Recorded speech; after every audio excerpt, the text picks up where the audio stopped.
बिक्रम दैमारिया मा हालोदाव दङ दा मैयाथ' बुंबाय बियो जायफोर थिकादारफोरा गोजाम बिलखौ मोननो थाखाय केस होदोंमोन उइथड्र खालामनांगौ बा बिदि खावलायदोंमोन दिनैहाय आरो फिन इउजि ब्रह्म केबिनेट मन्त्रि सारा मानगोनां सारा मा बुंखोलै दिनै बिक्रमनि सायाव बिक्रमा बिदिब्ला मोजां जाथारगोनसै हालादा खोनासंनानै लानि एसे आरो लोगोसे बे गारि टयटा गारियाखौ लानानै एफाराब इसु खालामलायनांगौ बा माबा मोनसे जानांगौ बे जाथाराखै आं साबजानाय मोनाखै दा जुदि बेफोरबायदिखौ जुदि बुरखांलायोब्ला टयटा गारियालाय दा लिडार हिसाबैलाय बेलाय लाखागोन थ' बिनि अनगायै मानगोनां जोंनि बारग' चिफ प्रमद बर' साराबोथ' गोबां दङ बेफोरखौ मा बुंगोन बेफोरनि सायाव मोजां तदन्त खालामलायोब्लाथ' बहुद बुस्थु गगोन बहुद बुस्थु ओंखारगोन ओंखायनो प्रमद बर' साराबोथ' मारिदोंना एसेब्लाबो खोनानो मोन्दों जों मुखे मुखेसो खुगा खुगासो खोनादों जोङो रिपर्टारफोरनिफ्रायबो खोनादों एसामिस रिपर्टारफोरनिफ्रायबो जों खुगा खुगासो दै खुगा खुगा माने नैबे खुगा खुगासो खोनादों बेयो फंसे बैबो फंसे बैबो फंसे बेफोरबायदि नंगौना नङा एक्जेक्ट बुंनो रोङा दुब्लिखौनो बायना लादोंनो मा बुंगोन दे बिनि सायाव नङा होमबा एसे फोरमायहरदो दुब्लिखौनो बायना लादों माइ गायग्रा दुब्लिखौनो बेसेबा गिदिर हारसाफोरा रिपर्टारफोरा बेसेराफोर बुंलायो बेलेगे कि किनिसे पथार तो किनिल'से बिदि होनखायो बिनि सायाव मा बुंगोन दिनै बियो 1,30 लाखनि गारि लादों सोर हरदों नङा होनबा सोर हरदों बेखौबोथ' नायनांगोन बियो जुदि 22 कौटिनि जुदि दुब्लि माबा गुवाहाटीनि हाखौ फाननानै इलेक्सन गेलेदोंसो बाथ्राया बे आरोखि एसे माबा माबि फोरमायहरदो रायग्राफोरा रायहरनो हागोन माबा माबि इन्टारेस्टिं जादों आरोखि जेखियानो जाला बिक्रम दैमारिया बिथाङा मा हालाद जागोन मा अबस्था जागोन इउजि ब्रह्मआ जे दिनैहाय एसे मोजांनो होबायना बिनि सायाव एसे कमेन्ट लिरनानै हर इउजि ब्रह्मनि सायावबो मा बुङो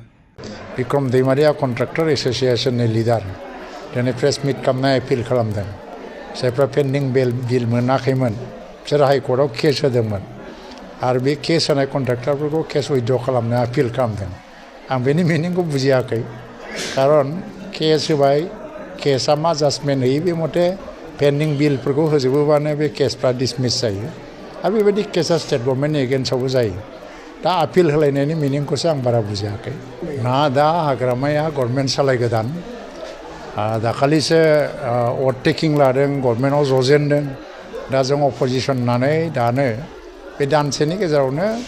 बिसोरनि मावनाय दांनायनि सायाव बेबायदि समाल'सना खालामनायखौ जोङो लुबैयाखै जों बिसोरनो मोनसे फ्रि हेन्ड होगोन मास मोनसे मोननै मोनथाम आरो बे समनि गेजेराव मोजाङै मावलाङोबा मावलांबाय खारन नाथाय बिसोरो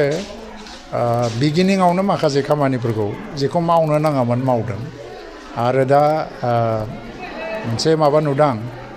बे मा होनो बे दैमारिया मा होनोमोनलाय बिक्रम दैमारिया कन्ट्राक्टर एस'सिएशननि लिडार दिनै प्रेस मिट खालामनाय एपिल खालामदों जायफ्रा पेन्डिं बिल मोनाखैमोन बिसोर हाइकर्टआव केस होदोंमोन आरो बे केस होनाय कन्ट्राक्टरफोरखौ केस उइथड्र खालामनो आपिल खालामदों आं बेनि मिनिंखौ बुजियाखै खारन केस होबाय केसआ मा जाजमेन्ट होयो बे मथे पेन्डिं बिलफोरखौ होजोबोबानो बे केसफ्रा डिसमिस जायो आरो बेबायदि केसआ स्टेट गभर्नमेन्टनि एगेन्स्टआवबो जायो दा आपिल होलायनायनि मिनिंखौसो आं बारा बुजियाखै आरो मोनसे जिनिसखौ आङो बारा मोजां मोनाखै दा बिथांमोननि जि फार्स्ट स्टेप दा कलेजफ्राव जि गभार्निं बडि दंलाबायो बा हाइ स्कुलफ्राव हायार सेकेन्डारिफ्राव SMC दंलाबायो बिसोर मोनसे गभर्नमेन्टनिनो नटिफिकेसनजों बेफोरखौ दानाय जायो आरो मोनसे टार्म थायो डिउरेसन जेनेबा सोरखौबा 5 बोसोरनि थाखाय दादों खिन्थु बे टार्मा जोबनो 3 मास बा 4 मास 5 माससोल' सेसन हाबा सोनाबा दा बेखौ पलिटिकेल सिटुवेसना चेन्ज जादों होननानै गभर्नमेन्ट गोदान फैनाय लोगो लोगोनो सिफायला जोबनानै गोदान जि जिबि दानो नागिरदों मादों बे बिजनेसफ्रा ट्रेडिसनफ्रा मोजां नङा मानो होनबा थांनाय प्रमद बर'नि दिनाव प्रमद बर'आ मिउनिसिपालिटिखौबो सिफायाखै टार्मखौ कमप्लिट खालामनो होदों मोनफ्रोमबो मिउनिसिपालिटिखौ स्टेटिउटरि नन स्टेटिउटरि बडिफोरखौ गावनि टार्मखौ कमप्लिट मावनो होजोबदों गभर्निं बडिफोरखौ गावनि टार्मखौ फोजोबनो होजोबदों बेनि उनाव बे टार्म जोबनानैसो गोदानै दाफिनजोबदों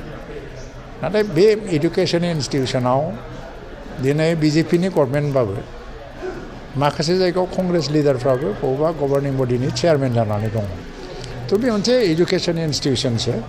दा बेफोरखौ मानो मावदों बेखौ मावनो नाङामोन खिन्थु मावबाय जेला आफस'सबो गैया जेबो खारन बेखौ मोनैनि थाखाय सोरहाबा बिराद गिदिर लस जायो बे नङा खिन्थु बेफोर राजनितियाव मोनसे इनटलारेन्स बा मोनसे प्रतिशत परायन बादि जानो नागिरो जिहेतु 1 मासल' जाबाय बिपिएफ गभर्नमेन्ट जानाया नाथाय हाग्रामा महिलारि बिथांखौ टयटा भेरिफायार आंहा पार्सनेल मेटाराव लादों मा फोरमायगोन बेखौ पार्सनेल मेटाराव बुंनांगौ गैया बेखौ रायजोफ्रा बिसार खालामगोन